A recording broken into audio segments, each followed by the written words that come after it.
तो श्रीलंका के अशोक वाटिका से प्रारंभ हुई राम राज्य युवा यात्रा भव्यता के साथ दिव्यता के साथ प्रभु श्री राम की जन्मभूमि अयोध्या धाम की तरफ बढ़ रही है। युवा पत्रकार प्रदोष सुरेश चौहाड़के जी यात्रा का नेतृत्व कर रहे हैं, तो वहीं रामायण सर्किट के अध्यक्ष रामअवतार शर्मा जी यात्रा का मार्गदर्शन कर रहे हैं। यात्रा चित्रकूट धाम से निकलकर तीर्थराज प्रयागराज पहुंच चुकी है। तस्वीरें हम आपको दिखाते हैं। ये दृश्य प्रयागराज के लेटे हुए हनुमान जी मंदिर के हैं, जहां प्रभु श्री राम की पावन चरण पादुकाओं का पूजन किया गया। जय श्री राम के उद्घोष के बीच यात्रा लेटे हुए हनुमान जी के मंदिर पहुंची। अब आपको बता दें कि लेटे हुए हनुमान जी के बारे में ऐसा माना जाता है कि इनके बाएं पैर के नीचे कामदा देवी और साथ ही दाएं पैर के नीचे अहिरावण दबा है। उनके दाएं हाथ में राम लक्ष्मण और साथ ही बाएं हाथ में गदा शोभित है। बजरंग बली यहाँ आने वाले सभी भक्तों की मनोकामनाओं को पूर्ण करते हैं। तो ये तस्वीरें आप देखिए, श्री बड़े हनुमान जी मंदिर की ये तस्वीरें हैं जो कि प्रयागराज में है। और साथ ही यहाँ पर यात्रा का स्वागत करने के लिए भी भारी तादाद में लोग एकत्रित हुए। और तस्वीरों में आप प्रदोष सुरेश चौहाड़के जी को देख पा रहे हैं, साथ ही रामअवतार शर्मा जी भी। और ये चरण पादुकाओं का यहाँ पर पूजन हो रहा है और साथ ही चरण पादुकाओं के दर्शन के लिए भी भारी तादाद में भीड़ यहाँ पर पहुंची। जय श्री राम के नारे यहाँ पर लगाए गए। तो धीरे धीरे अब अयोध्या की ओर ये राम राज्य युवा यात्रा बढ़ रही है। और ये तस्वीरें प्रयागराज के श्री हनुमान मंदिर की हैं, जहां पर लेटे हुए हनुमान जी हैं। और इनकी मान्यता अगर हम बात करें तो काफी ज्यादा है। और कहा जाता है कि बजरंग बली यहाँ आने वाले सभी भक्तों की मनोकामनाओं को पूर्ण करते हैं।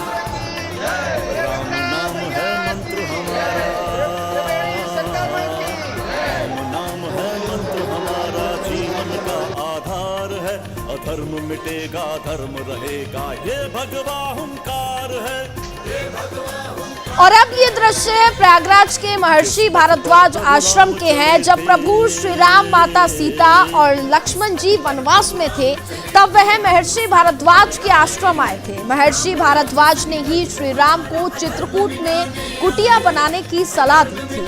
और इस आश्रम में आज भी प्रभु श्री राम के वनवासी जीवन की स्मृतियां मौजूद है। तो ये तस्वीरें आप देखिए, जहां पर चरण पादुकाओं का पूजन हो रहा है।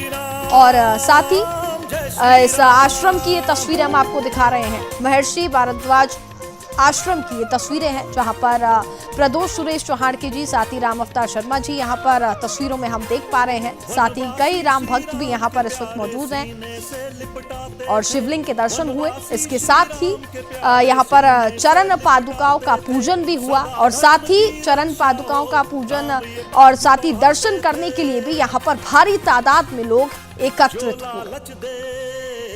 धर्म को बदलो, जो लालच दे धर्म को बदलो, उसका तुम प्रतिकार करो। श्री राम को भगवा प्यारा, भगवा के तुम साथ चलो, भगवा के तुम साथ चलो। जय श्री राम। पाप का रावण सदा ही मरता, प्रभु यही समझाए हैं। राम राज्य संकल्प हमारा, अधर्म मिटाने आए हैं, अधर्म मिटाने आए हैं। जय श्री राम। जिस पथ पर प्रभु राम चले थे, जिस पथ पर प्रभु राम चले थे, हम उस पथ पर आए हैं। राम राज्य संकल्प हमारा, अधर्म मिटाने आए हैं, अधर्म मिटाने आए हैं। जय श्री राम, जय श्री राम, जय श्री राम, जय श्री राम, जय श्री राम, जय श्री राम, जय श्री राम, जय श्री राम। तो महर्षि भारद्वाज आश्रम पर प्रदोष सुरेश चौहाड़के जी और रामअवतार शर्मा जी ने बातचीत भी की, वो भी हम आपको सुनाएंगे। और इसके बाद यात्रा त्रिवेणी संगम पहुंची, उसके बारे में भी हम आपको जानकारी देंगे। इसके अलावा बात की जाए तो सीता समाहित मंदिर की धार्मिक गाथा भी हम आपको बताएंगे। और साथ साथ चित्रकूट धाम के श्रीयन आश्रम के बारे में, माफ कीजिएगा, ऋषियन आश्रम के बारे में भी बताएंगे। आइए सबसे पहले भारद्वाज आश्रम से प्रदोष जी और साथ ही रामअवतार शर्मा जी की बातचीत सुनते हैं।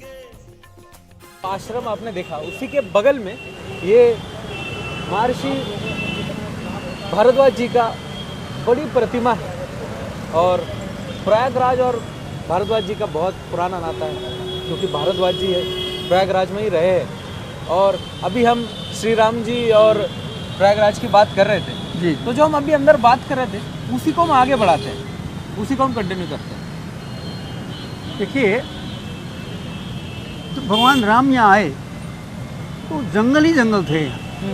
यहाँ कोई बस्ती नहीं थी, केवल ऋषि लोग यहाँ रहते थे। क्योंकि वाल्मीकि जी ने जो लिखा है उसके मुताबिक उन्होंने कोई बस्ती नहीं बताई, उन्होंने केवल संगम की चर्चा की है, अक्षयवट की है और भारद्वाज आश्रम की है। उस काल में भी जब ऋषि भारद्वाज यहाँ रहते थे तब यहाँ मेला लगता था। उस मेले में, जिसे आज हम कुंभ कहते हैं, उस समय मेला कहते थे, कुंभ कहते होंगे। तो उस समय भारद्वाज जी ने जिसे याज्ञवल्क्य को प्रार्थना करके यहाँ रोका।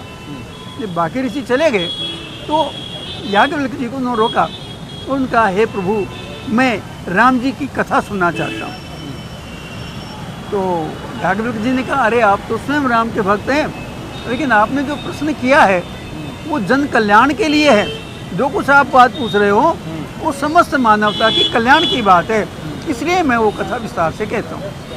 और गोस्वामी जी ने जो अपने मानस का आरंभ किया है वो यहीं से किया है, भारद्वाज मुनि बसई प्रयागा। तो उन्होंने पूरी रामायण सुनाई। और जहाँ तक इस मंदिर की बात है, इसी भारद्वाज जी से राम जी की यही भेंट हुई थी और राम जी को उन्होंने ही मतलब इतने निर्देश दिया था। राम जी को तो वो पूज्य मानते थे, वो राम जी को पूज्य मानते थे, तो परस्पर एक दूसरे के प्रति श्रद्धा भाव था। तो उन्होंने, भारद्वाज जी ने ही कहा कि राम जी, वैसे तो आप मेरे आश्रम में रहिए, मुझे बड़ी प्रसन्नता होगी, लेकिन आप जिस हेतु अवतार लिया है उसको पूर्ण करने के लिए आपको चित्रकूट जाना चाहिए। मतलब महर्षि भारद्वाज जी प्रयागराज के प्रथम ज्ञात पुरुष थे। हाँ। और मतलब हमने सुना भी है कि उनके 10,000 शिष्य थे। उनके 10,000 शिष्य थे, जैसे मतलब बहुत बड़े वैज्ञानिक थे। भारद्वाज जी का विमान शास्त्र आज भी हमारे लिए मार्गदर्शक है। लेकिन मैं आपको बताएं, उनके विमान शास्त्र का जितना उपयोग जर्मनी ने विदेशों ने किया है, हमारे देश के वैज्ञानिक उतना नहीं कर पाए। अच्छा, जैसे अभी हम वनगमन की बात कर रहे थे, हम वनवासी राम की बात कर रहे थे जी। तो क्या राजकुमार राम वनवासी राम हो गए, राजा राम, तो क्या राजकुमार राम और राजा राम को भी कुछ उन्होंने शिक्षा दी, मतलब उनको सिखाया, उनके साथ कुछ कनेक्शन था उस वक्त? हाँ, जैसे भरत जी जब यहाँ आए, हाँ, तो भरत जी के बारे में हो सकता है कुछ लोगों में ये भ्रम हो, इनको केवट राज को भी भ्रम हो गया था कि ये राम जी का हित करने जा रहे हैं सेना लेकर। तब भारद्वाज जी ने भी भरत जी से ही पूछा, क्या आप राम का हित करने जा रहे हैं? तो भारद्वाज जी को जो भरत जी ने बताया, उसी कारण भारद्वाज जी एक तरह से भावुक हो गए थे। उन्होंने कहा, भरत, मैं तुम्हें जानता हूँ, तुम गलत हो ही नहीं सकते, लेकिन जन सामान्य में ये जो धारणा बन सकती है कि आप राम का हित करने जा रहे हैं सेना लेकर, इसलिए मैंने प्रश्न पूछा। एक और बहुत महत्वपूर्ण बात बताता हूँ आपको। जब राम जी वनवास से वापस आए तो सबसे पहले तो उतरे किष्किंधा में वानर पत्नियों को लेने के लिए। वो स्थान हम पहले दिखा चुके हैं। और राम जी का विमान दूसरी बार जो उतरा वो यहाँ उतरा है। हाँ, तो यहीं से उन्होंने हनुमान जी को भेजा कि जाओ भरत जी का हालचाल लेकर आओ।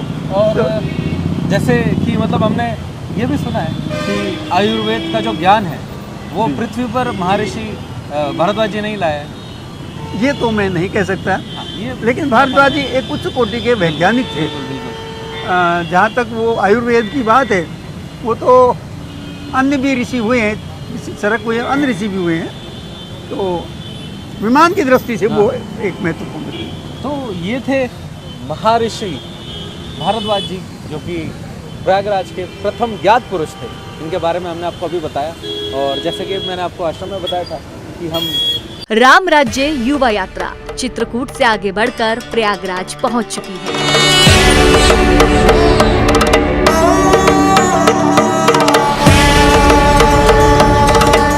वो प्रयागराज, जो तीर्थराज कहा जाता है। प्रयागराज के संगम स्थल को त्रिवेणी कहा जाता है।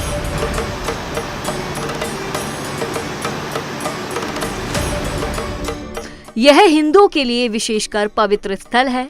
प्रयागराज के बारे में मान्यता है कि यहाँ प्रवेश मात्र से ही मनुष्य के समस्त पाप कट जाते हैं।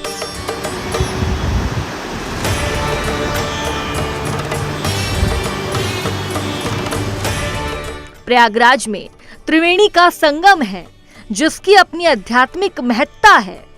त्रिवेणी अर्थात जहां गंगा, यमुना और सरस्वती का मिलन होता है।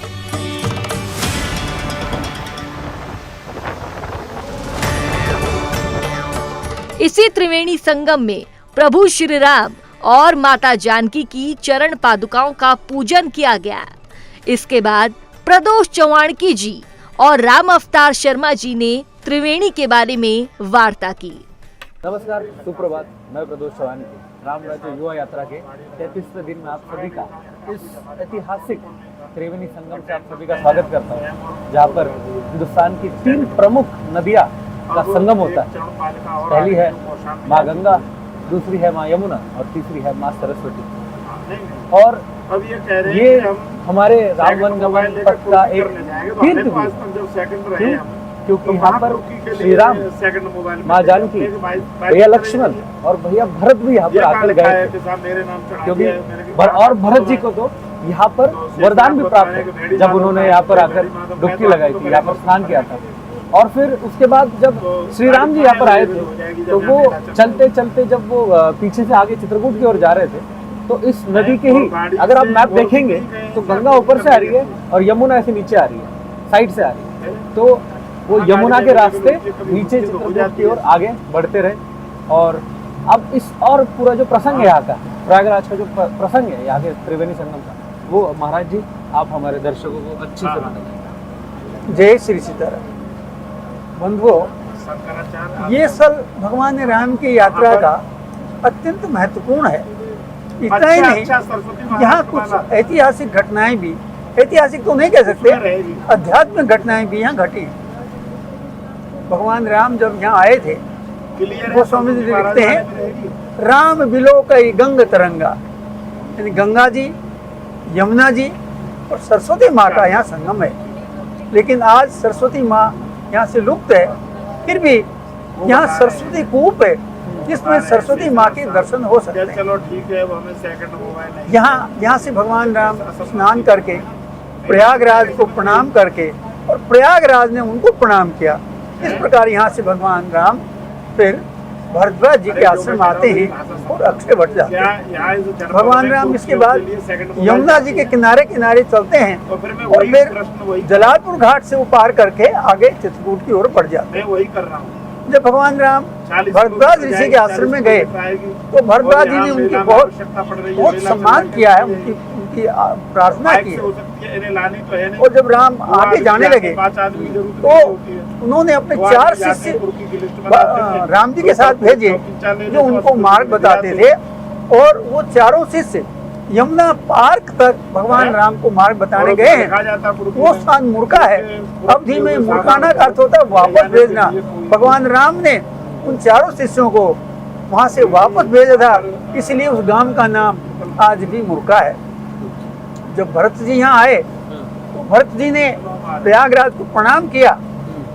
तो ऐसा मान्यता है, ऐसा प्रमाण है कि जब भरत जी यहाँ आए तो प्रयागराज ने उनसे कहा कि आप बहुत राम के भक्त हैं, मैं आपको कुछ वरदान देना चाहता हूँ। तो भरत जी ने कहा, मैं तो क्षत्रिय हूँ, मैं तो किसी कुछ मांगता नहीं, इसलिए मैं प्रयागराज आपसे कुछ नहीं मांगता।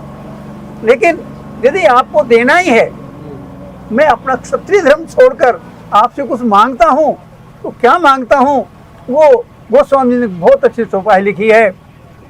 वो लिखते हैं, अर्थ न धर्म न काम रुचि, गति न चाहो निर्वाण, जन्म जन्म रति राम पद, यह वरदान नया। अर्थात हे प्रयागराज, यदि आप मुझे कुछ वरदान देना चाहते हैं ना अर्थ चाहिए, ना धर्म चाहिए, निर्माण चाहिए, गति चाहिए, कुछ नहीं चाहिए मुझे। मुझे आशीर्वाद दीजिए कि मैं प्रत्येक जन्म में भगवान राम के चरणों के प्रति प्रतिभाव रखूं। ऐसा ये पावन स्थल है, ऐसा ये स्थल है जो सबको आशीर्वाद देता है। आइए हम सब प्रत्यक्ष तो नहीं लेकिन मन ही मन इस संगम में डुबकी लगाएं, और भाव से डुबकी लगाएंगे तो बंधुओं आपको वही लाभ मिलेगा, वही पुण्य मिलेगा जो वास्तव में डुबकी लगाने। बिल्कुल, बोलिए श्री रामचंद्र भगवान की जय। बिल्कुल, ये यात्रा राम राज्य युवा यात्रा की शुरुआत में हमने आप सबको बताया था कि आप भले ही हमारे साथ फिजिकली नहीं जुड़ सकते, बट आप हमारे साथ मानस यात्रा पर चल सकते हैं। जहाँ जिस तीर्थों पर हम जाते हैं उस तीर्थों पर आप हमारे साथ मानस रूप में, मतलब ऑनलाइन के थ्रू आप इस जहाँ भी हम तीर्थों पर जा रहे हैं वहाँ का आप दर्शन ले सकते हैं। तो चलिए मिलते हैं अगले तीर्थ पर। जय श्री राम।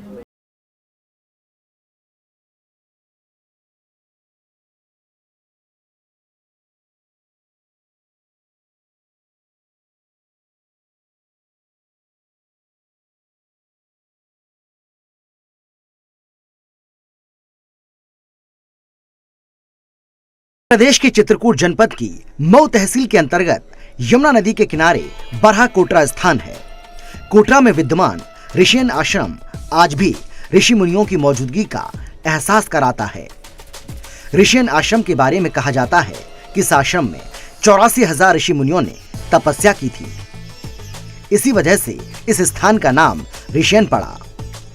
मर्यादा पुरुषोत्तम प्रभु श्री राम अपने वनवास काल के दौरान जब प्रयाग में ऋषि भारद्वाज से मिलकर चित्रकूट के लिए आगे बढ़े तो इस आश्रम में गए बिना रह नहीं सके। इस आश्रम में प्रभु श्री राम की स्मृतियां आज भी मौजूद हैं। राम राज्य युवा यात्रा को लेकर जब हम ऋषियन आश्रम पहुंचे तो हमारा मन हर्षित और प्रफुल्लित हो उठा। आश्रम की आभा, आश्रम का वातावरण देखते ही बन रहा था। ऐसा लगता है जैसे यहाँ कोई गुरु सत्ता, ईश्वरीय सत्ता और अवतारी सत्ता आज भी मौजूद है। देवादिदेव भगवान शिव का जो ये स्थान है जहाँ पर आप इस समय उपस्थित हैं, वर्तमान समय में आप इसे ऋषियन के नाम से जानते हैं। और सबसे जो मुख्य बात है कि जो आप देख रहे हैं इधर ये शिवलिंग, ये स्वयंभू शिवलिंग हैं। भारत में ऐसे शिवलिंग दुर्लभ माने जाते हैं जिनकी स्थापना ज़्यादातर भगवान श्री राम ने त्रेता में करी। और ये इतिहास कुछ ऐसे ही इसका है, बताते हैं जो पूर्वज हमारे, कि जिस समय अयोध्या से भगवान श्री राम वनवास के लिए चले हुए थे तो प्रयागराज जब वो पहुँचे भरद्वाज मुनि के यहाँ, तो वहाँ से जब उनका मार्गदर्शन मुनि जी के द्वारा किया गया तब वो चित्रकूट का जो है मार्ग प्रशस्त किया गया। वहाँ से उनके साथ 4 बटुक उनका मार्गदर्शन करते हुए, रास्ता बताते हुए आए और यमुना के उस पार की सीमा तक जो है आकर के, और प्रभु को फिर वहीं से जो है यहाँ आना हुआ चित्रकूट की सीमा में नाव द्वारा।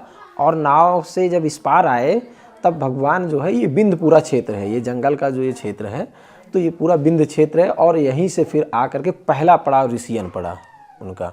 ऐसा वर्णन जो है विद्वानों का मत है कि वाल्मीकि रामायण में भी और श्री रामचरितमानस में भी इसका जो है उल्लेख प्राप्त होता है। तो अब ये सबसे बड़ी महत्वपूर्ण बात है कि ऐसी जगह में जब भगवान आए, सबसे पहला पड़ाव पड़ा, तो उनका एक यहाँ का जो मुख्य उद्देश्य था कि इस चित्रकूट की धर्मनगरी में, इस बिंद क्षेत्र में अनेकानेक तपोस्थली है। आज भी आप देख सकते हैं, बहुत सारे शिवलिंग मिलेंगे आपको, बहुत सारे आपको ऐसे स्थान मिलेंगे। तो वहाँ तप किया जाता था और निशाचरों का आतंक बढ़ गया था। तो प्रभु का वो सारा जो है, जो एक बना जो रूप, तो बहाना तमाम उसमें बने, परंतु प्रभु को धर्म की एक अखंड स्थापना करनी थी, इसलिए उनका अवतार हुआ था। और ऐसे ही तमाम जगहों पर जाकर के सकल मुनि के आश्रम जाय जय सुखदीन, और ज़्यादातर शिवलिंग ही आपको मिलेंगे। जैसे दशरथ घाट भी आप जाएंगे, करका आश्रम जाएंगे, इधर लौरी जाएंगे, फिर उधर का लालापुर होते हुए आप निकल जाएंगे, कामतगिर पहुँचेंगे। चित्रकूट सिर्फ देवी देवताओं और ऋषि मुनियों की ही तपस्थली नहीं है, बल्कि सिद्धियां प्राप्त करने के लिए दानव भी यहाँ तपस्या किया करते थे। दैत्यराज बाणासुर की राजधानी रहा ये क्षेत्र असुरों का आराधना स्थल रहा है। बाणासुर की मां भी महाशिव भक्त थी। कहा जाता है कि बाणासुर की मां प्रतिदिन भगवान शिव की पूजा के लिए कैलाश पर्वत जाया करती थीं। मां के वृद्ध हो जाने पर जब वो कैलाश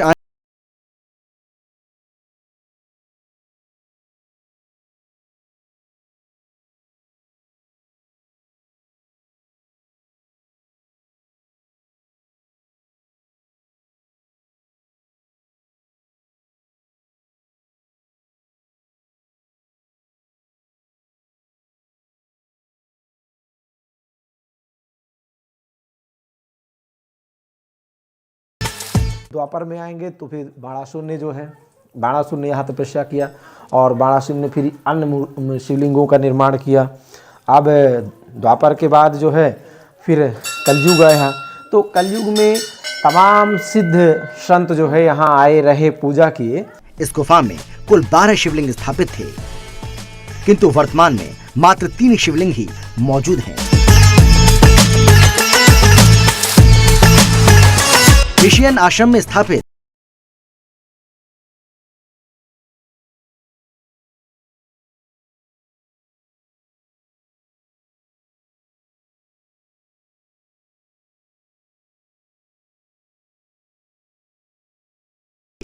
और मुगल आक्रांताओं के द्वारा जो बाहर मंदिर बने हुए थे मुगल आक्रांताओं ने उनको जो है विध्वंस किया और विध्वंस करके व्यापक पैमाने पर जो है संस्कृति को मिटाने का पूर्ण प्रयास किया गया। लेकिन ये इतनी सिद्ध और इतनी जो है अपने आप में तेज जगह थी कि बाहर तक तो आक्रांता का आक्रमण दिख रहा है, लेकिन इसके अंदर जो है ये हमारा गर्भगृह जो है शेष रहा।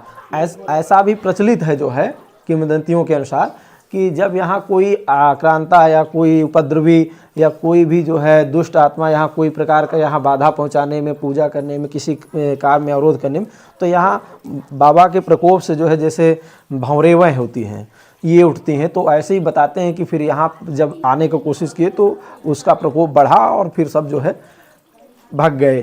तो इससे जो है ये हमारा गर्भगृह इतना सुरक्षित और सेफ रहा। ये सारी मूर्तियाँ ही जो है नहीं खंडित हैं। और फिर उसके बाद जब मुगल आक्रांता का इधर आक्रमण हुआ तो इधर के जो प्राचीन स्थान थे, जैसे मेला लगने का हो गया और तमाम सारी चीज़ें हैं, हाट लगता था जो है, यहाँ विशेष जो है नगीने का व्यापार होता था और तमाम चीज़ें होती थी, वो सारी चीज़ें विलुप्त इस प्रकार से हुई कि वहाँ आक्रमण हुआ, लोगों को मारा गया, असंख्य संख्या में लोगों का जो है लोगों की हत्या की गई। तो वो सब फिर बंद हो गया। उसके बाद बहुत कालखंड, लगभग सन 1800 ईस्वी के हेर फेर एक रामापत नाम के व्यक्ति हुए कि उनका जो है उनके ऊपर प्रभु की कृपा कहिए या जो भी कृपा कहिए, वो यहीं के जो है रहने वाले हमारे पूर्वज हैं। तो उन्होंने फिर से अलग जगाना शुरू किया। ये एक पुराना प्राचीन नंबर 1519 नंबर है, जहाँ पर एक कमरा बरामदा बना हुआ, वहाँ रह करके झोपड़ी बना करके पूजा पाठ रहना सेवा सुरवा शुरू किया।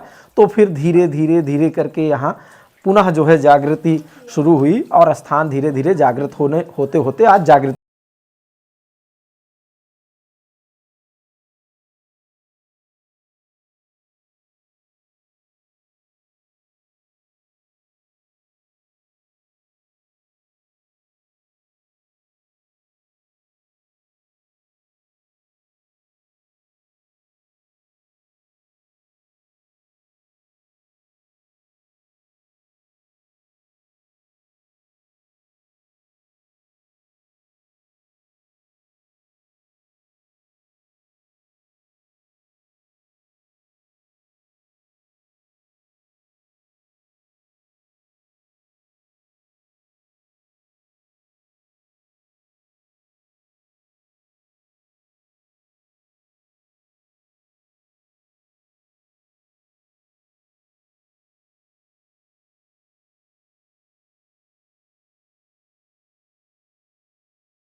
और ऋषियन में हमारे बाबा भोलेनाथ यहाँ जो विराजमान हैं, इनकी सबसे बड़ी विशेषता आपको बता देते हैं कि यहाँ पर देखिए ऐसे शिवलिंग, मैंने कहा आपसे कि पूरे भारत में जो हैं भी अगर कहीं तो अपने आप में बहुत एक महत्वपूर्ण स्थान है। तो यहाँ ये जो जल आ रहा है ये निरंतर प्रवाह होता रहता है। ये बाबा भोलेनाथ यहाँ विराजे हैं और ये बगल में जल आता रहता है, इसी से इनका अभिषेक होता रहता है और निरंतर अनवरत जो है ये जल बहता रहता है। सबसे बड़ी बात ये है, मैंने इसको जो है कभी बंद नहीं होता ये जल, ये है। अब इससे अभिषेक होता है और यहाँ पर एक पिंडी नहीं है, कई पिंडियाँ, कई आकृत की पिंडियाँ, जैसे काशी विश्वनाथ की आकृत की पिंडी, ऐसे जो है देखिए वो ज्ञान वापी टाइप में जो है ये बना हुआ है। और ये कुछ लोग तो गुप्त काशी का भी दर्जा देने में जो है नहीं सब चाहते, कहते हैं कि ये तो जो है वो प्रचलित काशी है और ये गुप्त काशी है। तो ऐसा प्रभु की जो है यहाँ कुछ कृपा दृष्टि हुई। प्रभु श्री राम जब आए तो उनके चरण पड़ने से इसका विशेष महत्व अपने कालखंड में रहा। सनातन की गौरवशाली विरासत को समेटे ये